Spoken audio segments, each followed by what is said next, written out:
Good evening, नमस्ते, सत श्री अकाल, आदाब। कैसे हैं आप सब? उम्मीद है खुश होंगे और आप सब मेरी स्टोरी को एंजॉय कर रहे होंगे।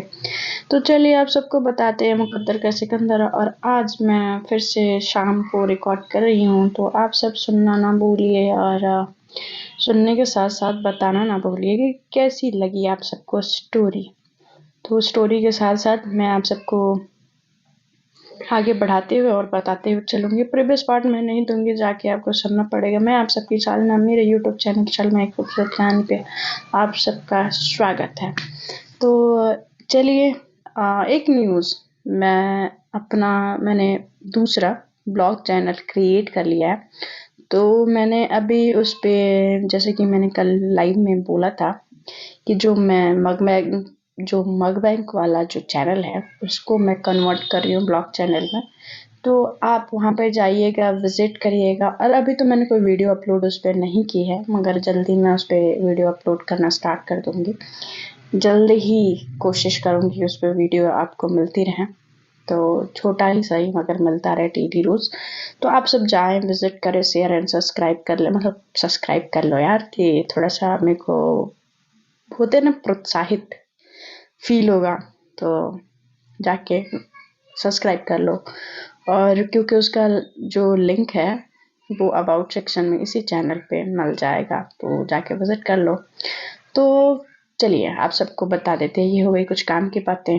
तो आप सबको स्टोरी थोड़ी अच्छी लग रही होगी, तो और जैसा भी लग रहा होगा बताया करो यार, तभी तो पता चलेगा कि आखिर हो क्या रहा है, कैसा लग रहा है। चलिए आगे बढ़ते हैं और आप सबको आगे बढ़ाते हुए बताते हैं। तो जैसे मैंने बताया कि प्रीवियस पार्ट में नहीं बताने वाली, तो जहाँ से स्टोरी को, एपिसोड को रोका था वहीं से कंटिन्यू करते हैं। तो अंश जो होता है वो जाता है और कंगना से पूछता है कि तुमने ऐसा मेरे साथ क्यों किया कंगना। तो जब कंगना आवाज़ सुनती है अंश की, तो वो पीछे टर्न होती है। जब वो टर्न होती है तो कहती है कि मैंने क्या किया अंश, मैंने, तुम किस बारे में बात कर रहे हो। तो कहते कि क्या तुम्हें समझ नहीं आ रहा है, या तुम कुछ ज़्यादा ही ओवर कॉन्फिडेंस में भूल चुकी हो कि तुमने किया क्या है। तो कहते कि सच है, क्योंकि मैंने कुछ किया नहीं है, और तुम जिस तरीके से बात कर रहे हो उस तरीके से तो यही लग रहा है कि मैंने कुछ किया हो, तो तुम ऐसे बात कर रहे हो। तो कहते कि हाँ, तुमने कुछ तो किया होगा ना, इसलिए मैं ऐसे बात कर रहा हूँ। बिना तुम्हारे कुछ किए ऐसे तो होगा नहीं कि मैं ऐसे तुमसे बात करूँगा। तो कहती है कि अच्छा। वो अपने हाथों को फोल्ड करती है और कहती है कि क्या किया है मैंने तुम्हारे साथ। तो आज तक मैं तुम्हें सही समझ रहा था कि तुम्हारे साथ गलत हुआ है, दी ने तुम्हारे साथ गलत किया है। बट मुझे अब पता चल रहा है कि गलत दी ने नहीं, तुमने किया है। अच्छा, क्या पता चल गया तुम्हें? और तुम्हें कुछ पता भी चलता है ऐसा? तो कहता है कि जबान संभाल के करना, ये ना हो कि मैं अभी प्यार में था इसलिए मैं तुम्हारी ये सारी बकवास सुन रहा था और तुम्हें मेरी नफरत बर्दाश्त ना हो पाया। तो कहती उप्स। अंश को गुस्सा भी आता है। उसके वन राउंड घूमने के बाद उसके इर्द गिर्द कहती है तुमको गुस्सा भी आता है, मुझे तो पता ही नहीं था। बड़े वो कैजुअल उसकी बातों को लेते हुए बोलती है, ये तेवर जो है ना अंश, ये मुझे नहीं, मनीषा को जाके दिखाना। और तुमने मेरे लिए शादी की, मैंने कहा था तुमको कि तुम मुझसे शादी करो, मैंने ये नहीं बोला था कि तुम मुझसे जाके शादी कर लो। तुमको सहन तक नहीं हुआ, इतनी ज्यादा जल्दी थी तुम्हें शादी करने की, और तुम मुझे बता रहे हो मैं गलत नहीं हूँ। और तुम्हें क्या पता चला है क्या नहीं पता चला है उससे मुझे कुछ लेना देना नहीं है। मुझे बस इतना जानने में दिलचस्पी है कि तुम्हें जो भी पता चला हो, एटलीस्ट तुम्हें कुछ तो पता चला, वरना तुम तो अपने ख्यालों की दुनिया में ही गुम रहते हो। तो बोलते हैं कि कंगना, तो कंगना मत करो अंश। तुमको पता है तुम शुरू से ही बेवकूफ थे, अभी भी बेवकूफ हो और आगे भी रहोगे। तुम्हें हमेशा दूसरों की चीजें दिखती हैं, कभी तुम्हारे सामने क्या होता है तुम्हें वो दिखता ही नहीं है। तो उसमें गलती मेरी नहीं तुम्हारी है। और वो ये कह के चली जाती है वहां से, और जैसे जा रही होती है तब तक आवाज आती है, कंगना ऐसा ना हो कि तुम्हें ये शब्द जो तुमने अंश बोले हैं वो भारी पड़ जाए। वो आवाज मनीषा का होता है। तुम्हें नहीं लगता है कि तुम कुछ ज्यादा ही उड़ रही हो भाभी जी? तो कहती है व्हाट, कौन भाभी? और मैं तुम्हारी भाभी नहीं हूँ। तुम्ही ने तो सुबह बोला डेट चीप करके बोलने के लिए, तो भाभी हुई ना उस हिसाब से। तो कहती कि मनीषा तुम्हारे मुंह नहीं लगना चाहती मैं, प्लीज। तो वो जाने के लिए आगे करना बढ़ती है, तो कहती कि रुक तो जाओ, सुन तो लो।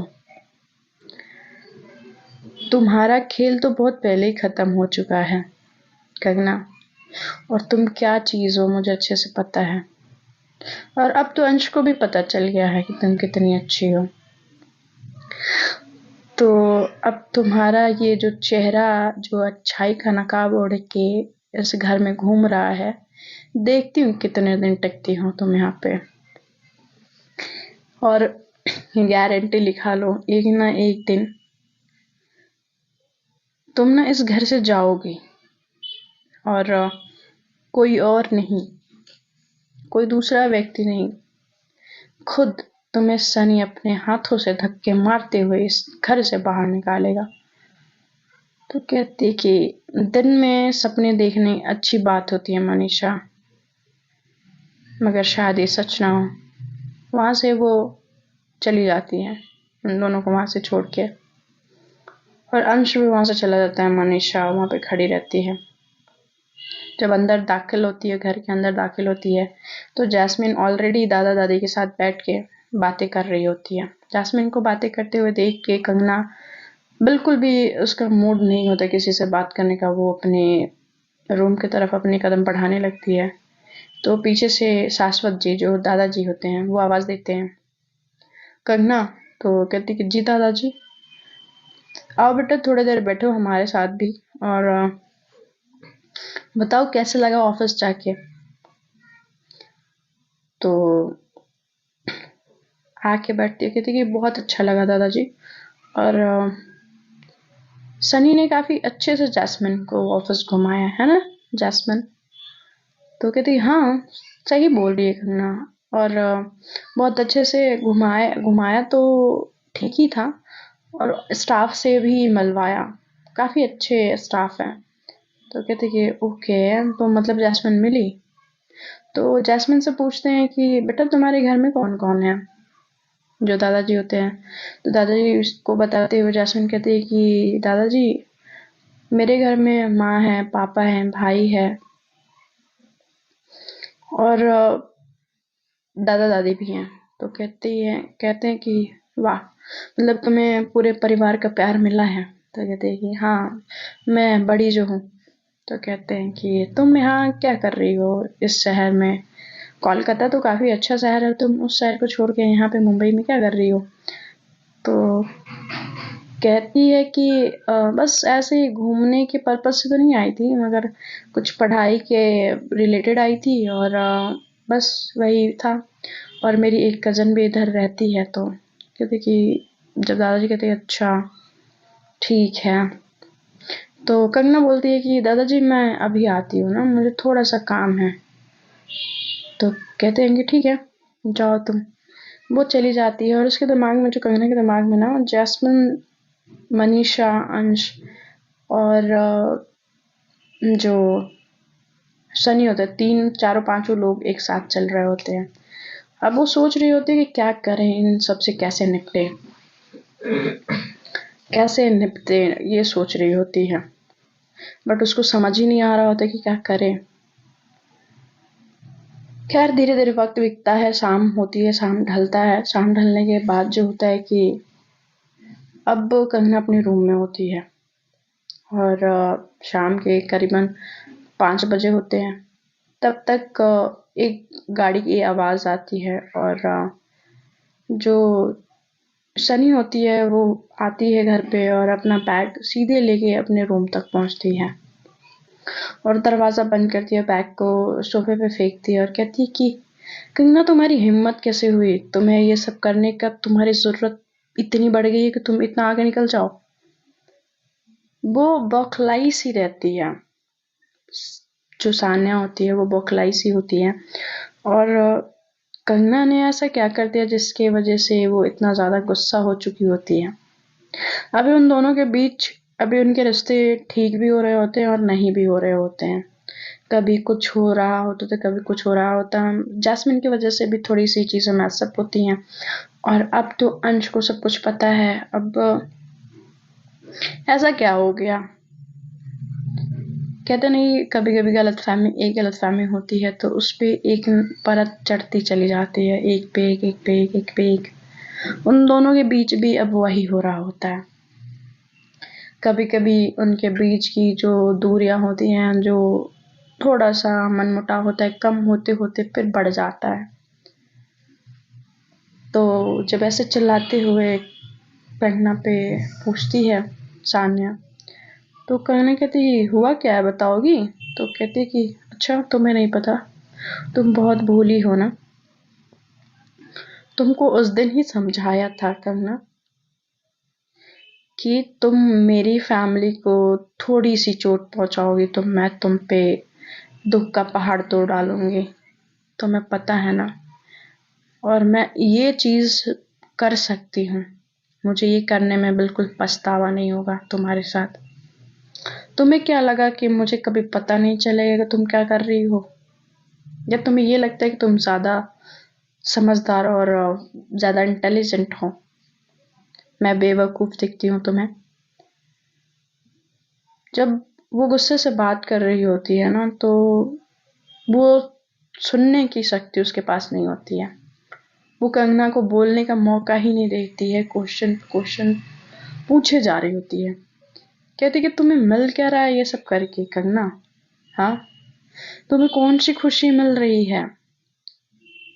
तुम मुझे परेशान करना चाहती हो ना, ठीक है कर लो, मगर इतनी सी बात तो थोड़ी सी तो सोचो तुम कि अगर तुम ये इतना सा कुछ करोगी ना तो मैं बहुत कुछ कर डालूंगी। उसको समझ नहीं आ रहा होता है। जब उसको समझ नहीं आ रहा होता है कि किया क्या है मैंने और ये इतना गुस्सा क्यों है, अब वो चुपचाप सुन रही होती है। जो कंगना बोल रही होती है वो अचानक से चुप हो चुकी होती है और सान्या बोल रही होती है और कंगना सुन रही होती है। उसका चेहरा एकदम गुस्से से लाल हो चुका होता है, आंखों में खून उतर चुका होता है। ऐसा तो बड़ा कुछ हुआ होगा तभी वे इतनी गुस्से में लग रही है, कंगना ये सोच रही होती है। बट मैंने तो कुछ किया ही नहीं, ये इतनी गुस्सा क्यों हो गई? और उसको वार्निंग देती है सान्या कि कंगना, तुमने एक बार और कुछ किया ना तो मैं भूल जाऊंगी कि हमारा रिश्ता क्या है और उस रिश्ते का लिहाज मेरे दिल में, मेरी नज़रों में बिल्कुल नहीं रहेगा। और वो रूम का दरवाज़ा खोलती है और वहां से चली जाती है। मनीषा एंटर होती है उसके रूम में।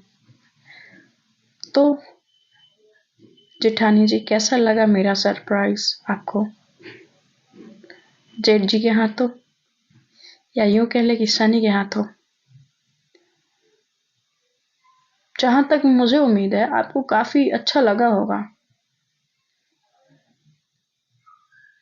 मैंने कहा था ना कि मैं आपके साथ इतना जहर बो दूंगी, इतना जहर बो दूंगी कि खुद सनी अपने हाथों से आपको इस घर से बहुत बेरहमी के साथ धक्के मार के बाहर निकालेगी और उस वक्त मुझे बहुत ज्यादा खुशी होगी।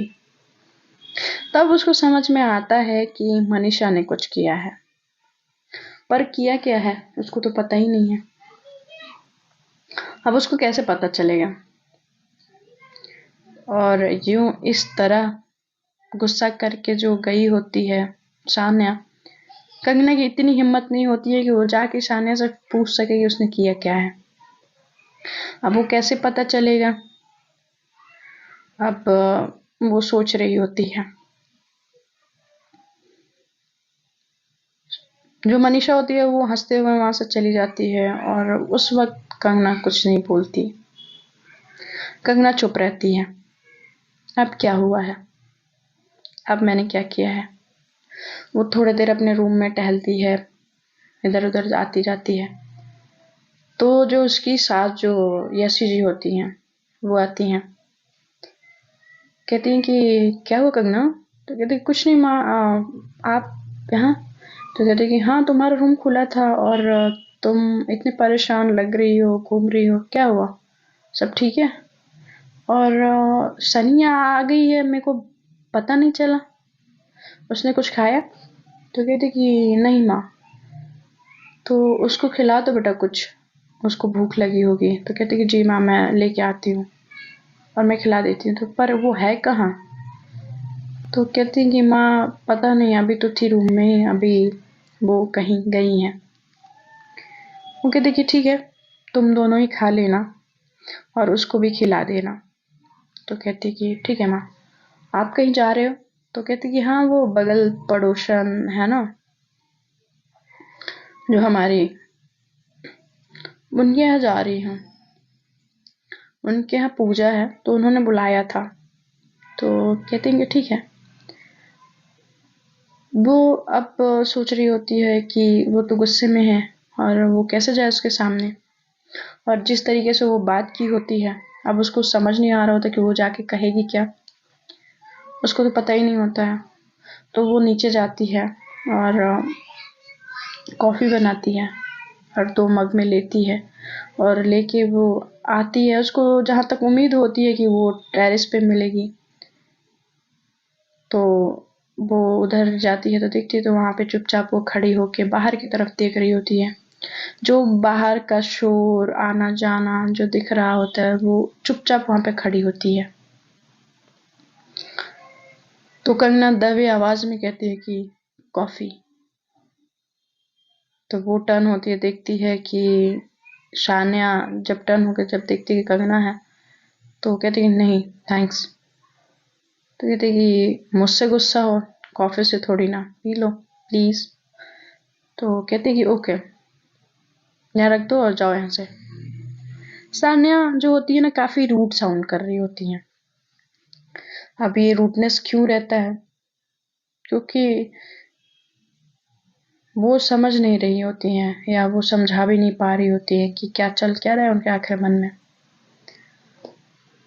तो कंगना कहती है कि ठीक है गुस्सा कर लेना, चिल्ला लेना, बट कॉफी ले लो और बताओ तो हुआ क्या है।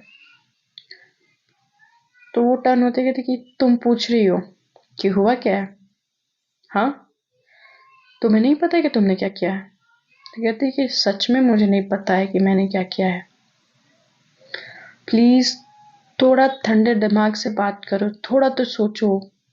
अगर जो मैं की रहती हूँ मैं एक्सेप्ट करती हूँ, अगर मुझे नहीं पता है, अगर मैं जानना चाहती हूँ तो तुम बता सकती हो ना मुझे।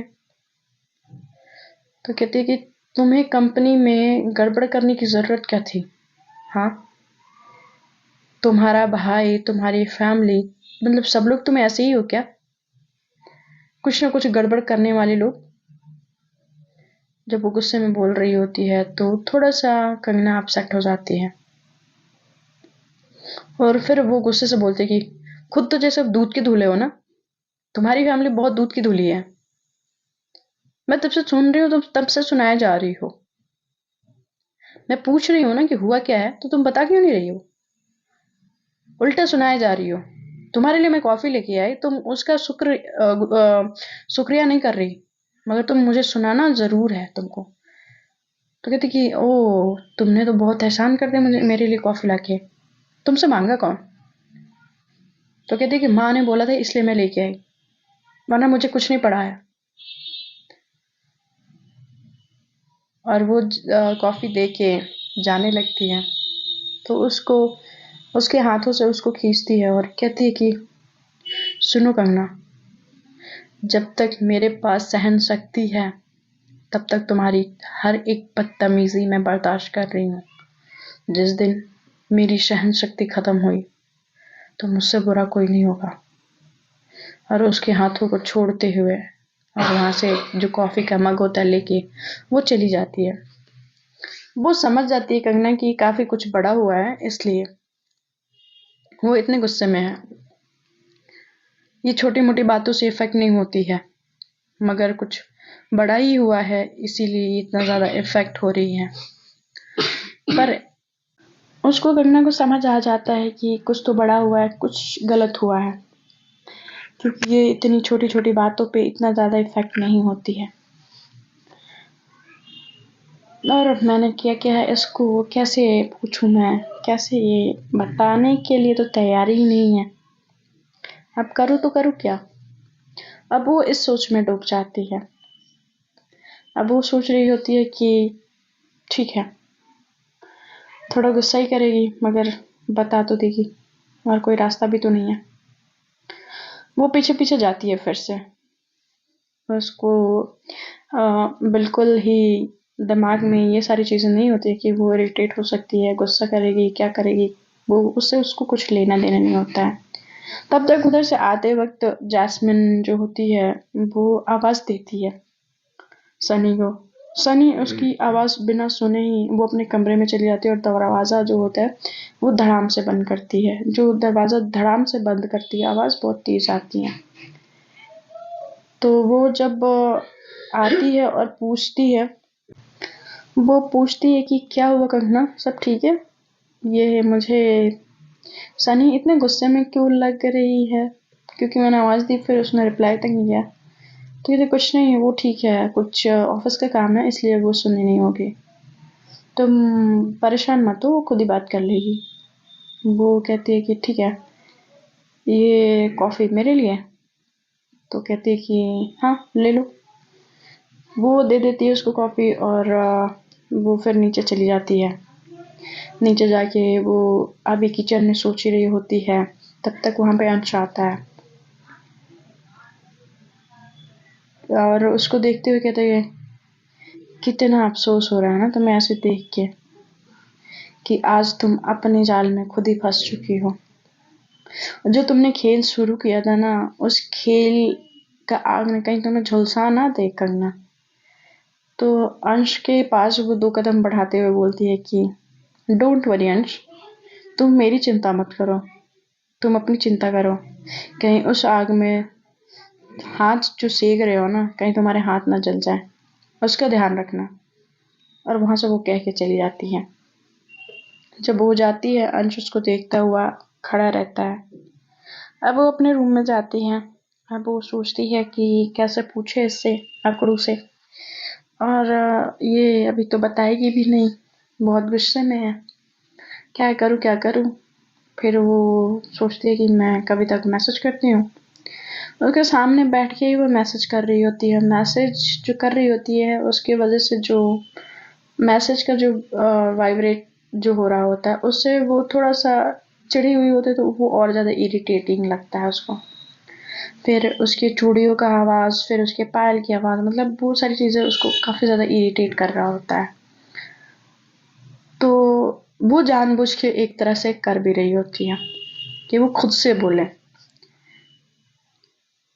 कंगना जब ऐसे बैठ के कर रही होती है, कभी चूड़ी बजा रही होती है, कभी पायल ऐसे ऐसे कर रही होती है पैरों को, तो जो बज रहा होता है। तो सानिया कुछ देर देखते देखते कहती कि ये क्या कर रही हो तुम। तो कहती क्या, ये चूड़ी, ये इतना ज्यादा आवाज क्यों आ रही है, इरिटेट क्यों कर रही हो, जाओ बाहर। तो कहती कि क्यों जाऊं मैं, मेरा भी रूम है, मैं नहीं जा रही, जिसको जाना है वो बाहर जाए।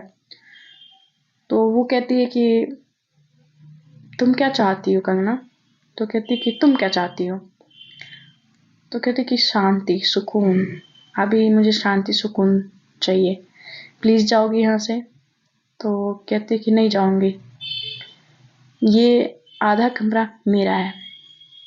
तो कहती है कि ठीक है, मैं ही जाती हूँ। तो फिर वो दरवाज़ा बंद होता है, दरवाजे के सामने आके खड़ी हो जाती है। तो कहती है कि बाहर जाने दो मुझे। तो कहती है कि बाहर भी नहीं जा सकती, आधे कमरे में तुम रहो, आधे कमरे में मैं रहती हूँ। और वैसे भी घर पे नीचे दादा दादी बैठे हैं और माँ पड़ोस में गई हैं, और घर में जैस्मिन है जो बाहर घूम रही है बात करने के लिए, और बाकी जगह कोई है नहीं। तो तुम यहीं पे आराम से अपना काम कर लो। तो कहती है कि तुम आराम दो तो मैं अपना काम करूँ ना, तुम हटो, साइड हो।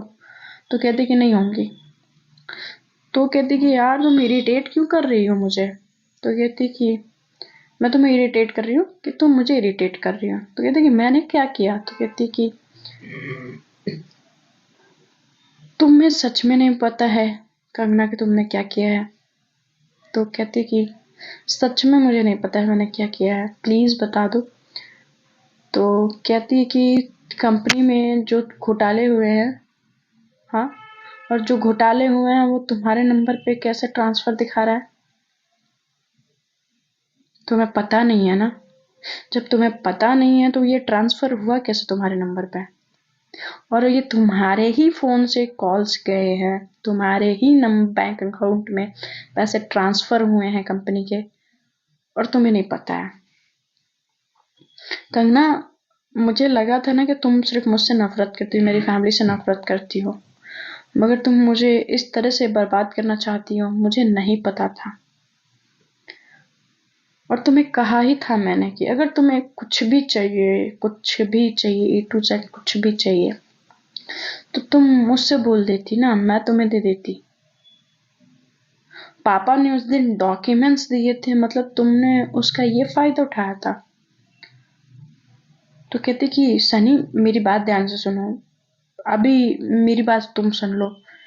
मैंने कुछ नहीं किया है, मैंने फाइल स्टडी की, और मैंने उसमें जो जो फॉल्ट्स थे मैंने पापा को जाके बस बताया, और मैंने उसमें कुछ नहीं किया है। तो कहती कि कैसे यकीन कर लूं तुम्हारा कि तुमने कुछ नहीं किया है? मैंने खुद अपने आंखों से देखा था कि डैड ने तुम्हें कुछ फाइल्स दी थी, और वो भी बहुत ज़्यादा इम्पोर्टेंस फाइल थी। मैंने खुद देखा था, तुमको स्टडी करने के लिए दिया था, और जो जो तुम्हारे पास फाइल्स थी उसी में गड़बड़ी हुई है, बाकी किसी में नहीं हुआ है। हाँ, तुम बर्बाद करना चाहती हो या क्या करना चाहती हो? एक तरफ तुम ये दिखाने की कोशिश कर रही हो कि तुम बहुत अच्छी हो, तुम हमारे घर वालों का बहुत ध्यान रख रही हो, मेरा बहुत ध्यान रख रही हो, एक तरफ तुम ये सारी चीजें कर रही जा रही हो। मैं सोच रही हूँ कि तुम अभी कुछ समझ नहीं पा रही हो, तुम्हें गलतफहमी है, मैं उस गलतफहमी को दूर करने की कोशिश कर रही हूँ, बट तुम तो कुछ और ही किए जा रही हो कंगना। तो कहती कि सनी मेरी बात तो सुनो। तो कहती कि बस कंगना बस, अभी तक मैं तुम्हारा ही सुनते हुए आ रही थी, तुम्हारा ही देखते हुए आ रही, तुम्हारा गुस्सा, तुम्हारा बदला, तुम्हारा दुख, तुम्हारा तकलीफ, तुम्हारा ही तो सब कुछ था। मैंने कुछ नहीं देखा है, तुम अपना ही दिखा रही हो।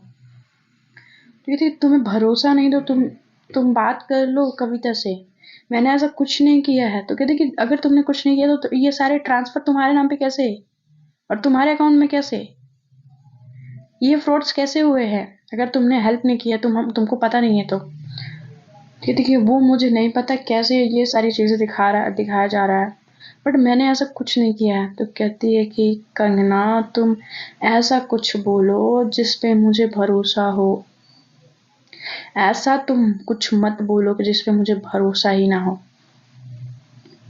माना कि मैं तुम पे यकीन करती हूँ तो इसका मतलब ये नहीं कि अंधा यकीन करती हूँ।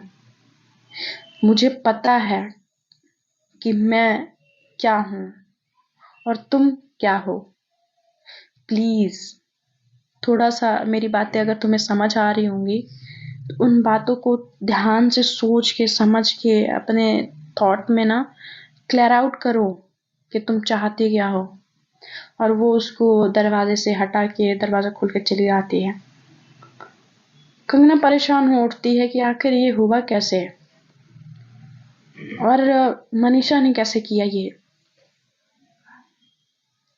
मनीषा अपना खेल खेल चुकी होती है और उसमें कंगना फंस चुकी होती है। कंगना जो होती हैं सनी के नज़र में गिर चुकी होती हैं और अब उनकी इमेज थोड़ी सी अप एंड डाउन पे जो चल रही थी अब वो बिल्कुल ही खराब हो चुकी होती है। कंगना जो होती हैं अब वो सोच रही होती कि अब क्या करे। उनको अचानक से ख्याल आता है कविता। कविता को फ़ोन लगाती कहती है कि कविता मुझे एक हेल्प चाहिए यार। तो कहती है कि क्या हेल्प चाहिए। तो मेरे को ना कुछ पता कराना है। मेरे बैंक अकाउंट्स पे और मेरे नंबर पे फ्रॉड्स कैसे हो सकते हैं और किसने किया है। तो कहती है कि इसके कुछ प्रूफ्स मिल सकते हैं क्या। तो कहती है ऑफ कोर्स मिल सकते हैं। बैंक अकाउंट अगर फ्रॉड हुआ है तो तेरे बैंक अकाउंट से जिसने भी किया होगा वो एक बार बैंक तो गया होगा, बैंक में ज़रूर गया होगा और वहाँ पे पूछताछ करने पे कुछ ना कुछ पता चल जाएगा। तो कहती है प्लीज़ यार तू कुछ कर। तो कहती है कि पर हुआ क्या है। तो कहती है कि सनी मुझसे गुस्सा है और उसने बोला कि ये सारे फ्रॉड्स मैंने किए हैं। वो मुझ पे गुस्सा है जबकि मैंने ऐसा कुछ नहीं किया है।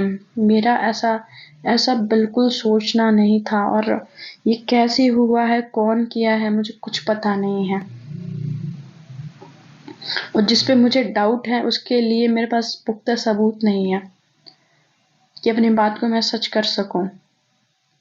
और इस तरह से जो सनी मुझसे जैसे बात कर रही है ना मुझे बहुत तकलीफ हो रही है कविता। तो कविता कहती है कि कहीं तुझे प्यार तो नहीं हो गया। तो कंगना थोड़ी देर के लिए चुप हो जाती है। नहीं यार ऐसा कुछ नहीं है, तू फालतू बातें मत कर। मैंने तुझे जो बोला है ना वो करके तू दे दे बस। तो कहती है ठीक है मैं पता करती हूँ और तुझे मैं प्रूफ्स के साथ चीज़ें सेंड करती हूँ। कहते कि थैंक यू। कहते चल ठीक है रख फ़ोन। वो फ़ोन रख देती है और कंगना जो होती है वो अपने रूम से बाहर आके जो गैलरी होती है वहाँ पे खड़ी होती हैं और सानिया जो होती हैं वो हॉल में बैठ के अपने लैपटॉप पे काम कर रही होती हैं। उनके दादा दादी वहाँ से जा चुके होते हैं और सानिया को इस तरह से गुस्सा होके जाते हुए देख के कंगना को काफ़ी बुरा लग रहा होता है। उनके दिल में एक अलग सा ही टीस उठ रही होती है कि किसने किया है और सनी ने तो हमेशा भरोसा किया है मुझ पे, आज क्यों नहीं। आज जो भरोसा उसका डगमगाया होता है वो उसके खिलाफ सारे सबूत होते हैं। इधर सनी भी बैठ के लैपटॉप पे वो सोच रही होती है कि कंगना जो करती है वो बहुत ही ओपनली बोलती है उसको। वो कहती है उसने जो किया है उसको एक्सेप्ट करती है बट वो आज एक्सेप्ट नहीं कर रही है। कहीं मैं गलत तो नहीं, कहीं मैं कुछ ज़्यादा जल्दी तो नहीं डिसीजन ले रही या आगे बढ़ रही। नो इस सोच के साथ बैठी हुई होती है और तब तक उसके पिताजी आते हैं। वर्धन जी वर्धन जी आते हैं और बैठते हैं। कहते हैं कि क्या बात है, तुम बड़ा खोई खोई सी लग रही हो। सनी तो कहते हैं कि पिताजी डैड ऐसा कुछ नहीं है, मैं बस ऑफिस के बारे में सोच रही थी कि ऑफिस का 40 वर्ष पूरा होने वाला है तो क्यों ना हम एक पार्टी रखें। तो कहते कि ख्याल तो अच्छा है और 14 years कंप्लीट हो रहे हैं तो सेलिब्रेशन तो बनता है। तो कहते कि हाँ डैड, मैं इसीलिए मैंने सोचा कि कुछ करते हैं। तो ठीक है तुम देख लो लिस्ट, गेस्ट लिस्ट बना लो, बाकी सारी चीज़ें तो हो ही जाएंगी।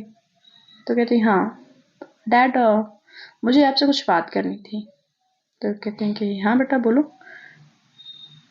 तो डैड अगर आपको पता चले कि सामने वाले ने कुछ गलत किया और आपको पता है कि वो गलत है और उस पे एक और गलती आपको पता चले तो आप उसके साथ क्या करोगे। तो उसके फादर जो होते हैं वर्धन जी कहते कि बेटा सिचुएशन अलग होता है, मगर आपको पता है कि वो इंसान सही है, दिल से अच्छा है, तो एक बार कभी भी डिसीजन पे पहुंचने से पहले उसको समझना और उसको पूरे तह से जानना ज़रूरी होता है। वरना ज़िंदगी में बहुत से हादसे ऐसे होते हैं कि आप जल्दी जल्दी में डिसीजन ले जाते हो और वो गलत हो जाते हैं। कुछ डिसीजंस मेरे भी गलत हुए हैं, तो मैं ये नहीं कहता कि तुम किसी और की बातों पे आके किसी और को सजा दो। तुम उसको अच्छे से जांच पड़ताल करके उसके बाद निर्णय लो। उसके डैड जो होते हैं वो बोल के वहां से कहते हैं कि चलो मैं चलता हूँ, और वो जस्ट जा ही रहे होते हैं, फिर वो टर्न होके आते हैं और कहते हैं कि पर ये तुम क्यों पूछ रही हो? तो कहती है कि कुछ नहीं डैड, बस ऐसे ही, बस दिल में आया तो मैंने आपसे पूछ लिया। कुछ गलत किया क्या? तो कहते हैं कि नहीं, कुछ गलत तो नहीं किया बेटा, बट हाँ, अगर बात अपने की हो तो बहुत सोच समझ के कदम उठाना, ठीक है? तो कहते हैं कि जी डैड, और वहां से वो चले जाते हैं। फिर कंगना जो होती है वो वहीं से देख रही होती है दोनों को, और फिर वो अंदर आ जाती है रूम में, और अब वो सोच रही होती है कि यार ये क्या चल रहा है और क्यों। अब उसको ना थोड़ी सी टेंशन और उसका नाराज होना, उसका गुस्सा होना, उससे ना बात करना, उससे ऐसे चिढ़ के उससे चले जाना, कहीं ना कहीं कंगना को परेशान कर रहा होता है। और कंगना परेशानी में होते हुए भी, परेशान खुद को देखते हुए भी, वो कुछ कर नहीं पा रही होती है। अपने किए पे वो पछतावा या खुशी या कुछ भी जाहिर नहीं कर पा रही होती। तब तक उसका फोन बजता है, तो वो फोन उठाती है, कहती कि जी पापा। तो कहते कि बेटा सब हो गया है, अब धमाका करने की बारी है, क्या तुम रेडी हो? तो कहती कैसा धमाका पापा? तो वही जो हम लोगों ने सालों से तैयार करके रखा था। अब टाइम आ चुका है कि अग्रवाल फैमिलीज को उनकी औकात दिखाई जाए। पर पापा अभी कैसे, मतलब मैं समझी नहीं। तो कहते कि तुम चिंता मत करो बेटी, सब हो गया है, और इन सब की जिंदगी में ना ये आखिरी रात खुशी की होगी, कल से वो खून के आंसू रोएंगे। तो कहते कि पर पापा आप ऐसे कैसे? तो कहते हैं कि बेटा क्या हो गया तुम्हें, अचानक से तुम ऐसे बदला बदला से बात क्यों कर रही हो? तुम्हें पता है ना हम क्या करने वाले हैं। पर पापा इतनी जल्दी क्यों? जब वो सवाल कर रही होती है तो कहती है कि बेटा यही तो सही वक्त है ना, अभी हमें ये सारी चीजें करनी पड़ेंगी, बिना ये सारी चीजें किए हम अपने मकसद में कामयाब नहीं हो सकते। पर पापा क्या माँ को पता है? अगर माँ को पता चला तो कहते हैं कि बेटा तुम क्या सोचे जा रही हो, मैंने तुमसे बोला था ना कि अपने लक्ष्य से नहीं भटकना, और जब तुम भटक जाओगी तो तुम्हारे सामने अपने लक्ष्य को पा नहीं पाओगी। और डोंट वरी,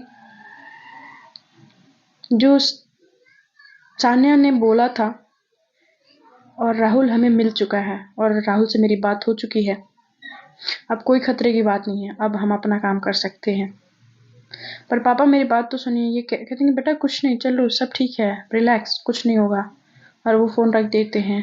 अब वो परेशान हो उठती है कि अभी तो सान्या गुस्सा थी, और अभी ये अचानक से पिताजी क्या करना चाहते हैं, मनीषा इधर, और ये सारी एक साथ चीजें हो रही होती हैं करना। अब उस चीज को कैसे सॉल्व करना है, कैसे क्या करना है और क्यों करना है, अभी उसके दिमाग में यही सवाल चल रहे होते हैं।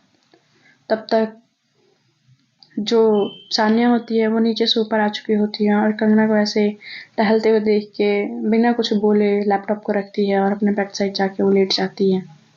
उन दोनों के बीच में जो ये गहरी खामोशी होती है बिना बात किए एक दूसरे से, और ऐसे गुस्सा हो जाना सान्या का कहीं ना के दिल में ना वो कहीं ना कहीं तकलीफ दे रहा होता है, दर्द हो रहा होता है उसको, और उसको ये समझ नहीं आ रहा होता है।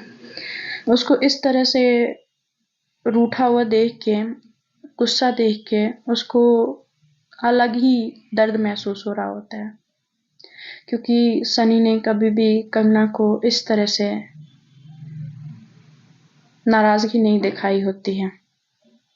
वो नाराज हुई होती है और कुछ ही पल के बाद वो नॉर्मल हो चुकी होती है। अब उसको कहीं ना कहीं इसकी नाराजगी तकलीफ दे रही होती है कंगना को, और वो तकलीफ कितने हद तक सही होती है उसको समझ में भी नहीं आ रहा होता है। आखिर ये थोड़े ही टाइम में क्या से क्या हो गया है, कैसे समझाऊं मैं सनी को कि मैंने कुछ गलत नहीं किया है। आगे क्या होगा, डैड सही समझा रहे थे, सानिया सोच रही होती है, और कंगना इधर सोच रही होती है कि पिताजी क्या करने वाले हैं, अब कौन सी पहाड़ टूटने वाला है।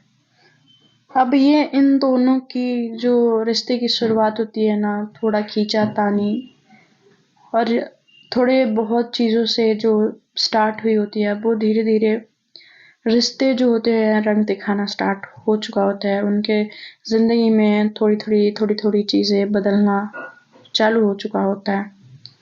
बस उन दोनों को छोड़ के बाकी सबको पता होता है। तो चलिए फ्रेंड्स, हम कल मिलेंगे। Bye bye, take care and good night. Story बताना ना भूले कमेंट बॉक्स में कि कैसी लगी। तो चलिए कल मिलेंगे आपको नए दिन नए मोड़ के साथ, और इस मोड़ को कंटिन्यू करते हुए। तो बाय बाय, टेक केयर।